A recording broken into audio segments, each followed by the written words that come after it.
Hey guys, it's Quickie Baby, and this video is going to be focused on the new 7v7 semi-competitive game mode that will be available in the 8.9 patch of World of Tanks. Here we can see that you can find it selectable on the top. We go down to the team battle section and we click it. That brings up this new window. We can either search for a team automatically or we can create a team. If we search for a team, it should bring up a team list. We can find the one that we want and we can join them.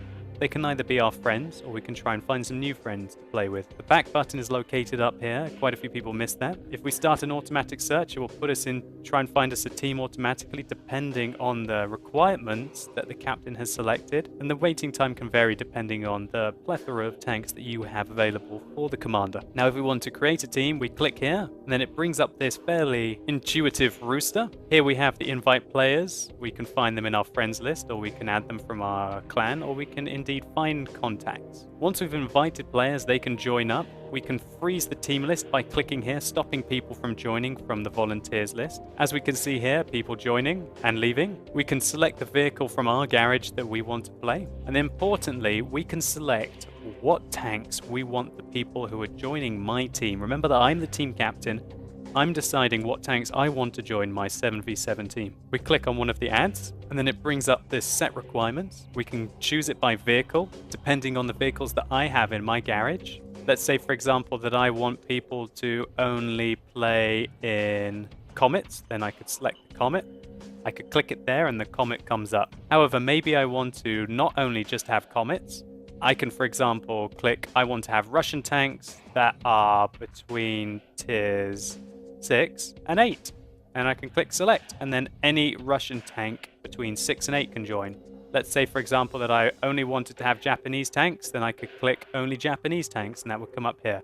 I click the accept button, and then anyone who automatically tries to find the list can join up. The system is fairly good, and I found that once you've created the team successfully, there can be a few bugs, as the total level of the team that you can have is 42. Now, this level, some of you might be going, well, what's that? Well, what you have to do is you have to add up the tiers of your tanks. So, for example, let's say that we had 5 tier 8 tanks. That would total 40 points. So the other 2 players in our team would have to be tier 1 scouts. However, in theory, you could take 7 tier 6 tanks, which would add up to the exact total tier level. However, this is where the interesting side of esports comes into play. What's going to win, 7 tier 6 tanks or 5 tier 8 tanks and 2 tier 1 scouts? I got together with some members of my live stream and we decided to troll a few games and sign up. So here you go, here's the gameplay.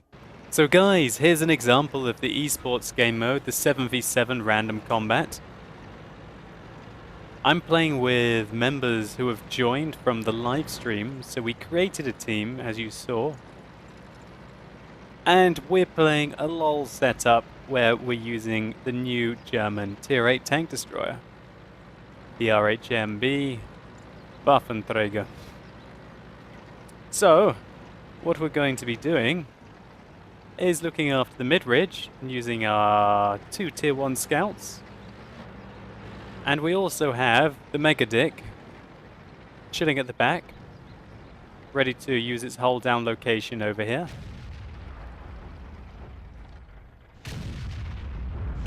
So we're trying to find a shot for our RHM Borsig Waffenträger. Gonna hopefully take out that IS-3, but he fires clutch and misses. The A-44 is on his way.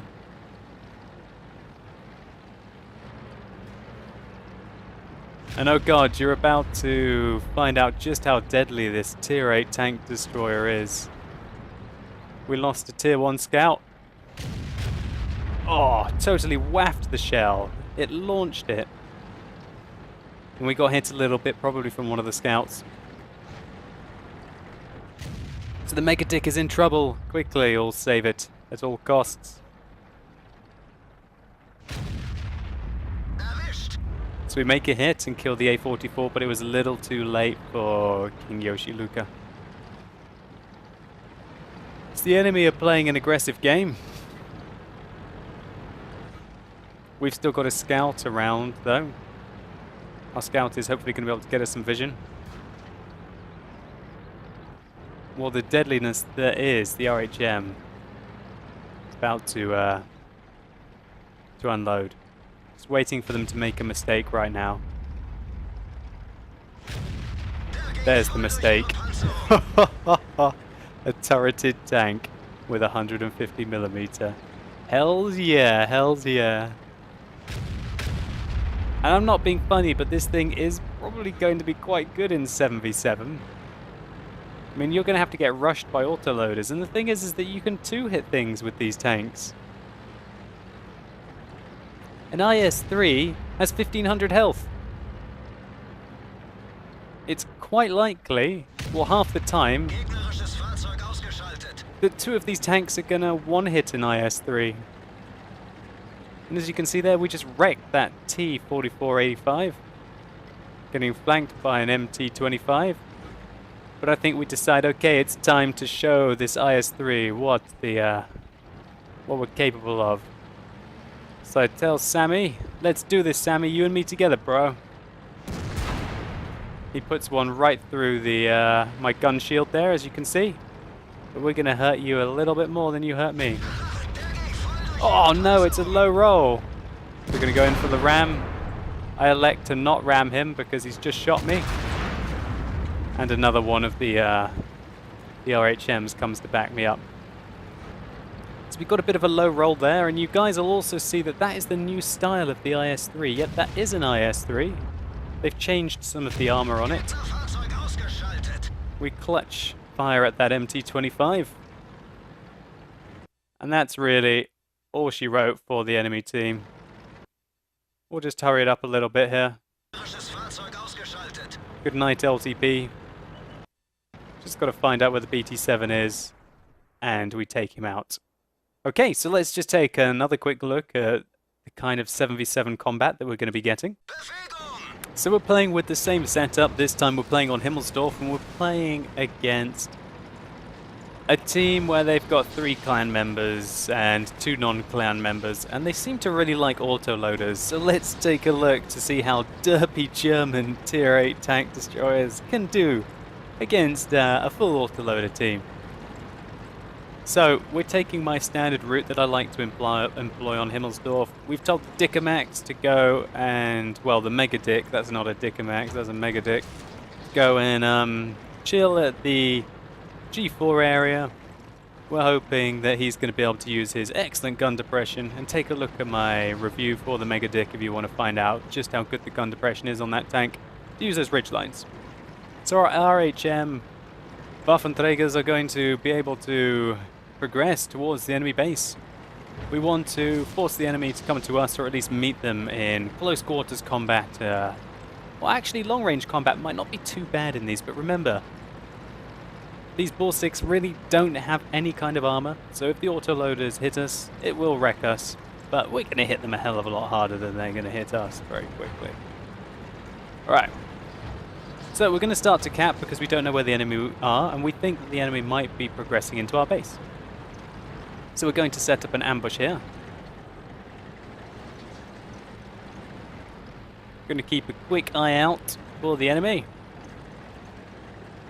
You see me side scraping here in the Borsig. And there we go.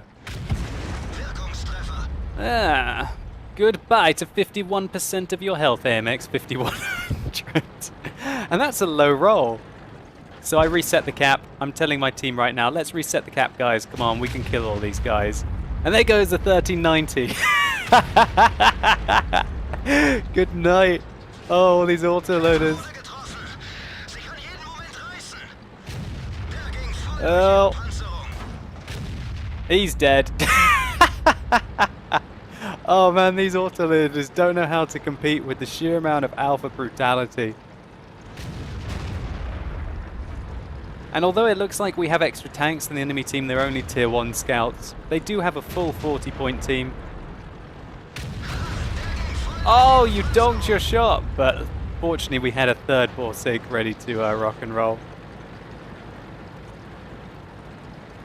Getting ready to execute the final guy. Here we go, we're going round together. Da-da-da-da-da! Oh, it's so ridiculous.